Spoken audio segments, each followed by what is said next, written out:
All right, guys, Automatic Garage back today, and we finally got Ole White Trash in the shop. I'm gonna show y'all some updates here of why she's in the shop and what we're gonna be doing to her.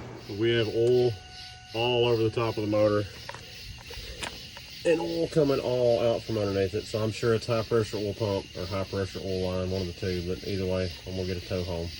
So Ole White Trash has let me down for the very first time in all these years. Lee came and rescued me and pulled me home, and I'm getting ready to put some oil in it. Now, I know it's a 7.3. It's gonna quit running before technically you do any damage to the motor, because the high pressure oil pump's gonna starve for oil, so it won't run. But I wanna sleep good tonight and know that all that's fine. So I'm gonna fill this up real quick with that. I'm not gonna fill it all the way up because I don't know what it is doing it, and I don't wanna just waste a whole bunch of new oil. I'm gonna put enough in it to know that it's enough, and we're gonna crank it up. So I got my step stool ready and a flashlight ready. So it's probably gonna crank for just a minute, because I'm sure there's air in the high pressure system at this point if it got that low. We'll see. When it does crank up, I'm gonna come out here real quick and look and see if I can see where the oil is coming from.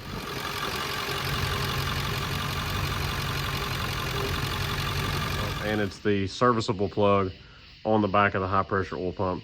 So I'm just gonna, or at least that's what it looks like right now. I could see the river of oil moving in the whole entire valley that's just coated in oil right now.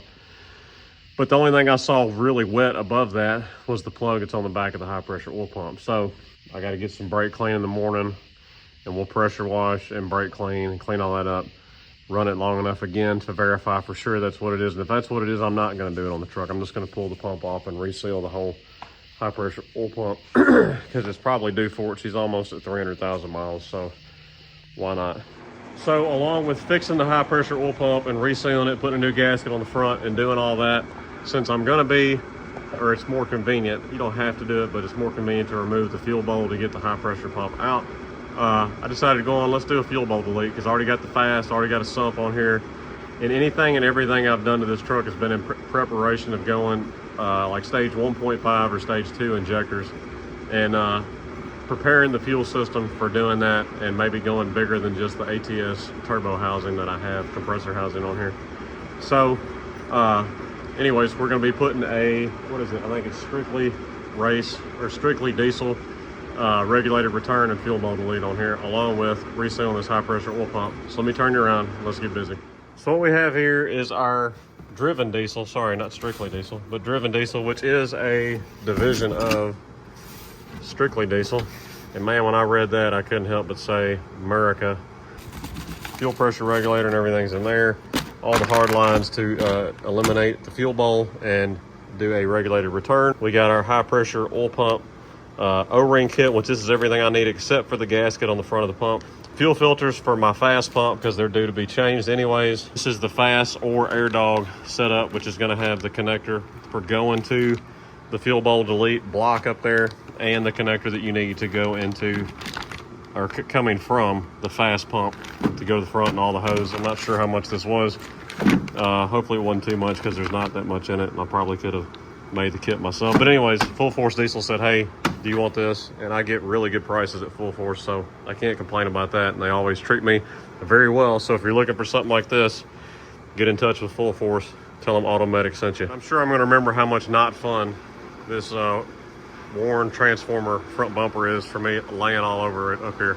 So let me get y'all set up, and we'll get this high pressure oil pump off, because I want to do that first so that it can be setting up with the green Loctite for the serviceable and non-serviceable plug, because it's got to have 24 hours and be oil, moisture, all that stuff free while it sets up.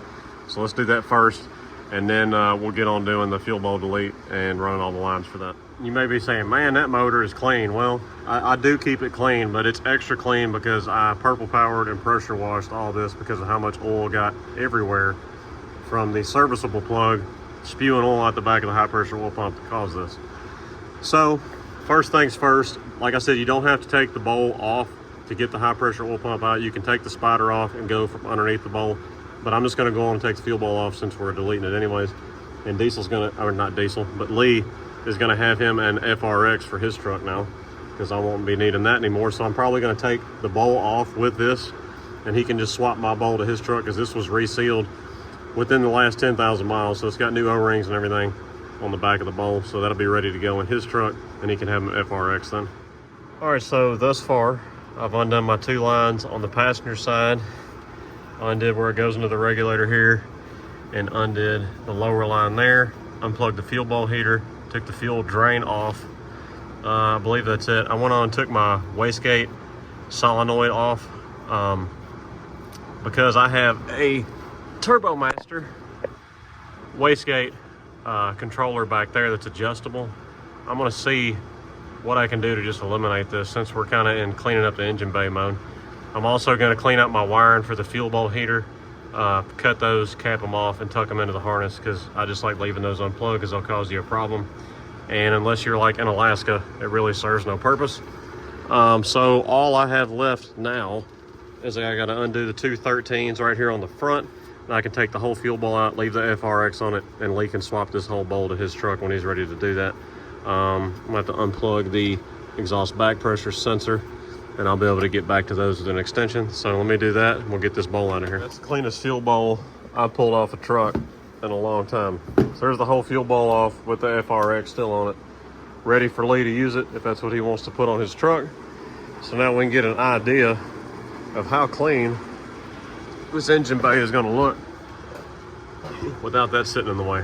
So now I got to get the high pressure oil pump off, and we'll break that down, reseal it, and let that start setting up, and then we can dive into starting to do this regulated return and fuel bowl delete kit. Went on, took the belt off because I know when we get to doing the regulated return to get to the fuel line down there, it's gonna be way easier with the alternator out of the way. I took the coolant hose off of here. I got the 2 8mm bolt backed out of there. I got to finish taking them out, and then we'll get this off. That'll get us to our high pressure oil pump gear. All right, bolt is out for the high pressure oil pump. I just used the 18mm socket and a small impact with just the right little combination of some short extensions to get past this water neck here. So now for undoing your high pressure lines, we got this special tool from Accurate Diesel. You can also use like a tool from a angle grinder that you would use to hold the shaft with. They're pretty close to the same size, but you go in between, where the other line go? You go in between here, the plastic and that collar right there. So you just work it in there, kind of wiggle back and forth, and then you grab a hold of the fitting and pull it up. All right, we got our 2 10mm out that go in the high pressure oil pump. As you can see, one's shorter than the other. Just don't get them backwards if you put it back in. I got the pump out, it's on the table. So now I'm gonna clean it up, we're gonna get it apart and get it resealed. So this is the fitting that was causing me my leak, and I'm sure that the non-serviceable plug, which is that plug right there, that's down there that you can't get to in the truck, and even if you could get to it, there's a check ball in there that will come out of the pump and you never get it back in. It was probably leaking also, just looking at that, the way this is caked up. I'm trying to decide if I want to replace these and replace the high pressure lines while I'm doing this also. I may end up doing that, ordering those tonight. This is the gasket I was talking about that does not come when you do a reseal, and yeah, you probably could reuse that, but why not replace it while you're doing this? All right, so there's the high pressure oil pump, all completely resealed except for our outlet fittings, because I have one, the O-ring down inside there is degraded. You can see that. Those may be here tomorrow from Full Force, if not the next day. But we got the regulated return and all that to work on in the meantime anyways, and I got to work on everybody else's trucks tomorrow. So, all right, so let's start with the hardest line to do, which is the back one on the passenger side head here. I'm gonna zoom in on it there. You can see it's right there. It is a 9/16. Now, I'm gonna try to get my arm back there. I'm just using a regular 9/16 wrench to get to it. And let me show you how this goes. So I've got the wrench on it right now. As you can see, my arm is going underneath the spider. If you can see the fitting right there, and I can get a turn on it just like that. Now, I did have to struggle a little bit to get it busted loose, but I'm getting a little bit of a turn at a time right through here going underneath the turbo. And I've got some room to move back here, but yeah, it's tight. But this is the hardest one to do, so let me finish getting this one loose, and then we'll do the next one. That was a little bit of a slow go, but I got it undone. So now you got to get the bracket undone for that hose, which is this 13mm nut right here. If you see my finger moving right there. So I'm just going to use a 13mm ratchet wrench. I'm going to go through the same location right here. We're gonna bust that loose, which it's actually turning the bolt going in the plenum too, so that's nice. All right, so I just gave it a real good hard twist and it broke the nut loose from the plenum bolt. So now we're gonna fish the line out. Now this is a line that's always fun to replace because usually when I'm replacing these, it's because that bracket hanging right there has tried, you can see right there where it was on the line. It's not rubbed through, but you can see it's rubbed a significant mark in the line. So it usually rubs through there and you'll have a diesel leak here. So the next one you're gonna do is right here behind your alternator. It's right there. So I was able to get a wrench in there and I initially broke it loose, which it was not super tight. And I'm continuing to get it loose this way right here. So I do have the wrench coming out at a pretty good angle, but I'm right there on it. And it's a slow go. You get about that much of a turn. So if you can't do this or feel like you can't do this or it's just not working for you, take your alternator loose and take this bracket loose on the front. All right, we got both of our stock fuel lines out of the way. This driver's side one here had a 10mm clamp or bolt holding the clamp on right there. So we have both of those out. So now we're gonna take this check valve out. That's it right down there. So let me back that out. All right, here's both the fuel lines that we took off.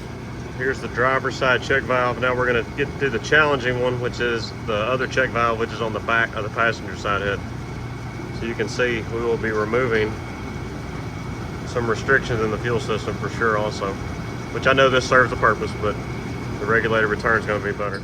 All right, so I know it's gonna be a little hard to see, but I'm taking the back check valve out where you disconnected the fuel line on the back of the passenger side head. That is a 9/16 deep socket with a little short 1-inch extension and a 3/8 gear wrench ratchet. And once again, I'm going underneath the spider with my arm and turning it, and I already got it broke loose, so this is possible. So I'm gonna take that one all the way out. All right, so now that we have our check valves removed out of the passenger side rear and the driver's side front of the head, this is what I have different that y'all are probably not gonna have. Since I had the FRX, I have that port right there where you're gonna either have a square or an inset plug there. Their instructions tell you what's the best size thing to use on it. So, but anyways, you have a plug there, and in the same location on the back of the driver's side head, and it's at the same place right there at the end of the plenum. So I'm gonna remove both of these now, and then we'll get on to cutting our supply and return lines that hooked up to the fuel bowl over here. And then at that point, we'll be ready to reassemble. All right, so basically you're gonna cut this off anywhere below this bend right here for your supply line. Your supply is the larger of the two lines. This is your return line. This is just a cheap OEM's tubing cutter. So I'm just gonna take my time with that, get it cut off, and I'm probably gonna try to find a nice little black plastic cap to put it over it just so it looks a little bit neater. And eventually at some point, I will probably just remove this whole line. All right, that's all of our fittings that go in all those ports that we opened up. The kit does come with a Loctite 545, which is what Driven Diesel recommends. These take a 5/8 wrench, ratchet or regular. I'm gonna get up there with both, see what works best. Straights go in the back, 45s go in the front. So let me go put these in, and I'll show you what they say about pointing these what direction. And the only thing I'm not happy with so far with this kit is that says China on it. Not a fan of China. All right, so I got the back two in, the passenger side in. I've actually already tightened the passenger side here. It was not a problem getting it started, went pretty easy. You cannot, however, get this one in. Since it's a 45, it's gonna come in contact with the power steering bracket there. So these are all 13mm. You got 1, 2, 3, and right underneath this hump right here is 4. I didn't totally remove any of them. I just got it slid forward far enough, and that's gonna give me enough room to be able to swivel that 45 around and get it in there. All of our fittings are installed and they're all snugged up. This is one of those things you do not want to over tighten. You got the Loctite, it's a tapered pipe fitting, and you have the Loctite to seal the threads up. So you just want to get it nice and snug and make sure it's in the correct position. Of course, the rear ones are the easiest ones to do because they're just a straight fitting. It can be oriented anyway. These up here that are 45s, you got to make sure you have it oriented the way they want, which they want this one pointing directly straight up. And they said they want this one pointing slightly rearward, which I didn't quite go rear that yet. I probably ought to give that just a little scotch more of a turn. So let me do that. All right, we're now installing the first tube. This is a 73 FS DSR tube. It's gonna go on the driver's side rear head, and all you're gonna do is snug this up for now on that fitting back there in the back. You're not gonna tighten it yet. Another thing I will add is I left all my plastic caps on those fittings for right now, just to make sure I don't get any trash in them. We have that one hand tightened in place on the back of the driver's side heads. So now this is a 73 FS PSR. This is gonna go on the passenger side rear head on that port that we just installed a minute ago. So now we're gonna do the same thing, put it on and just snug it up also. So my camera went dead just a minute ago, but I was saying that you have to remove the lifting eye on the back before we start installing these hoses. It's a 13 and a 15 millimeter. And like I say, this is on the back of the passenger side head, sticking right up right there. They're not very tight, but you got to get that removed in order to put that line on back there. All right, so we've attached our fuel bowl delete block onto this bracket. Just hand tighten these Allens right here, and it did come with provided nuts to attach it right there on the studs on top of your high pressure oil reservoir. So I'm going to get that on there now. So now we're going to install the passenger side tube that goes from right here to the block. It says to install it on the 45 first, then install it on here, and you're not going to tighten any of this up still. You're just going to put it on there, get the other line on next. And this is why they were saying you may have to turn that fitting a little bit more, because you can tell we're going to hit our stud here before we'll get it to line up with the block. We got these all tightened up. The lines are still just snugged up. We put our regulator on the alternator bracket here, and we went on and tightened up the Allens that are in the back end. I'm sorry I didn't show you that. These are just snugged up for now until we know we're all done with it. We got our gauge. We had to put Teflon tape on it, not included. We're going to put it in here and tighten it up. Once again, you don't want to over tighten this. So now the shorter of these two hoses goes on the driver's side. The straight end connects to the line back there on the back, and the 45 connects to the right hand side of the regulator. It's supposed to go underneath your spider, and they told you to go underneath the wiring harness also. So I'm gonna get this routed, get it tightened up, and then I'll catch up with y'all and we'll do the other side. So now the longer of these two hoses, you're gonna connect up the same exact way. The 45 goes to the regulator, the straight part goes to the hose you put on the back of the passenger side head. The only thing you're going underneath on this side is the spider here. And what it looks like, probably need to do also is let the map hose go over the top of it probably. It might look a little bit neater. I don't know, I'll make a decision on that. So now it's time to make our return line connection. This brass fitting comes in the kit. Just make sure this nut is on here before you stick it in the hose, otherwise you're going to have to pull the hose back off. And this fits really tight, almost like a push lock. So push it on, but you want to give yourself enough room for this nut to be able to spin freely to get started. Put your clamp on. You're going to go up on the truck, screw this on the bottom fitting of the regulator, and then you're going to mark this line on how far you need to cut off. And in their directions, they say they want you to have 2 inches over that hard metal line. Of course, I'm going to put a little bit of motor oil up inside this tube so it will slide over there easily. So we're going to go do that in just a second. We'll have our return line done then. So now comes the point where this may differ from your installation. I have a fast pump, so I bought the fast installation kit to go along with it. It says to install the 90 first, and then we're going to route our hose down from the block that we installed up here and get our hose routed nice and neat from front to back. We're going to select our fitting from the bag of fittings that came with the fast installation here. I hadn't even looked at it yet for what goes into the pump and fits that hose. So we'll install that. I will say, I find that heating the hose up just a little bit with a heat gun makes it a lot easier pushing the hose up on the push lock connectors like that. So now I'm going to route this hose. I'm going to get it hooked to the pump. I'll show you the finished product when I do that, because this may not even be what you have, but they do sell the installation kits. This is for a fast or air dog, but they sell it for a whole bunch of different pump setups. You may be running dual Super Duty pumps or your factory pump or whatever, but they sell setups for any of those for the supply. All right, so I ran my supply line all the way back to my fast pump, and I opted to go right here and over the other hose coming to the regulator instead of going down where the factory supply line went, because I crossed over the valve cover and went right. It's that hose right there that goes over the hydro boost to keep it away from the steering. It's all zip tied nice and neat to the frame, hooked to the fast pump, changed my fast pump filters. And then we came up here and I basically started at the front and tightened all the lines up from front to back. Here, there, everything on the regulator. And then I followed each line down to both cylinders and tightened them all up. Lee's getting ready to hit the key, and we're gonna double check for any leaks now. All right, Lee.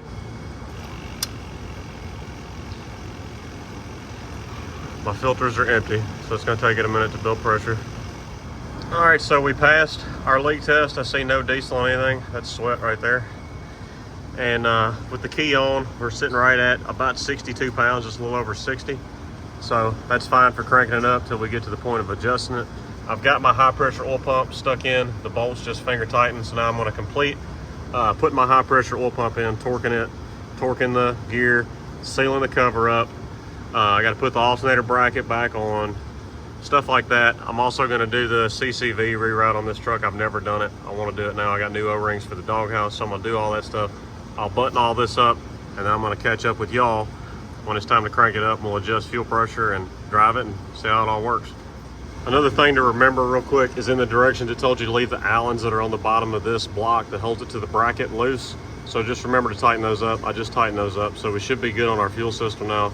So I'm gonna get back to doing what I was talking about, getting everything buttoned up. All right, we're all together, we're all cleaned up. We've done our pressure check like we mentioned earlier. The only thing we're gonna have to do is adjust the pressure some more, but we know we're at 62 from me doing the pressure check earlier, or the leak test earlier. So that's good enough to crank it up, run, and then we'll adjust it once it's warm and make sure we're at that 65 to 70 range. Got the battery charger on. Now we're gonna crank a good bit because we opened the oil system doing the oil pressure, or the high pressure oil pump. And there's probably still some air in the rails and the head for the fuel. So let's get to cranking, fire up.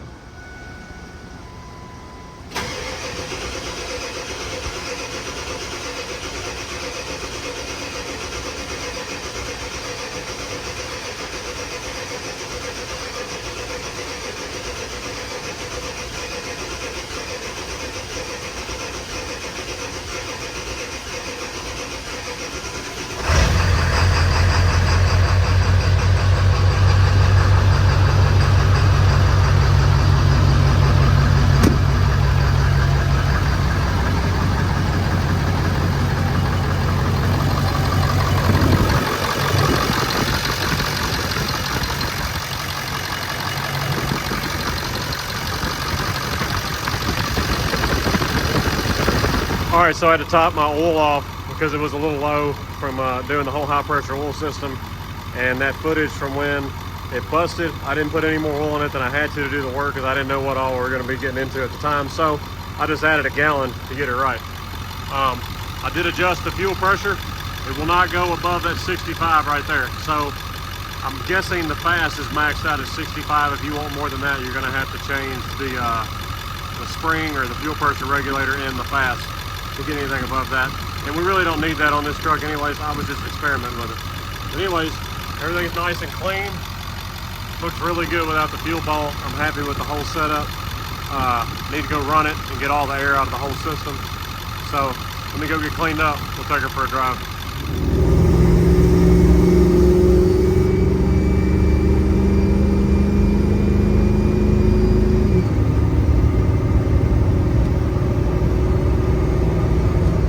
I drove it and I felt like the truck wasn't pulling hard. I just changed the exhaust back pressure sensor because it was reading up into the 30s sitting here at idle, and it should be relatively close to map and almost the same exact thing as map, key on, engine off. So change that out, put a brand new motor crap on in there. So, but I think that exhaust back pressure sensor is going to make a little bit of a difference. We'll see. Fuel pressure set at exactly 70 right now. Let me turn around here. We cleaned her up. She got a bath. Lee's getting ready to go cruise in her. So tell me if it made any difference changing the sensor.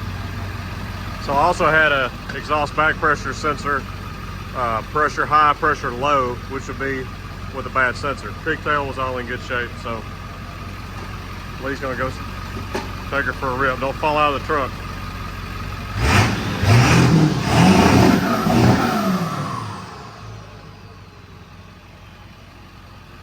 It sounds like it's running better.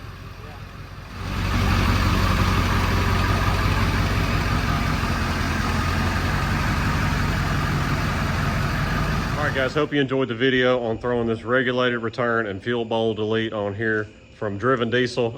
Very nice product. I was really glad to see that all of it, except for those fittings, were made in America by Americans. Real proud of that. Truck runs great. It's nice to have the fuel bowl gone, eliminating all those leaks. No more fuel sleeves to leak. No more fuel bowl drain valve to leak. No more changing the filter up there because I'm running the Superior filters with the Fast that are better than that factory filter anyways. And we resealed that high pressure oil pump and eliminated that oil leak also. So I got 2 more things to do to that truck in the future that I know I need to do, which is reseal the oil cooler. And I need to also do that dipstick adapter that eliminates the factory one on the side of the oil pan where they leak. Anyways, hope y'all enjoyed the video. Go check out other content here on the channel. A whole lot of Power Stroke Ford stuff and a whole lot of other odd and end stuff that we throw on the channel at times. Check us out at Facebook and Instagram. Also, if this channel has helped you out on fixing your truck, saving you some money, or you just want to help support our content here on the channel, go check out our Patreon here and consider becoming a member of that. We got some behind the scenes stuff and we do giveaways. Anyways, it's Automated Garage signing out. We appreciate y'all watching and we'll holler at you later.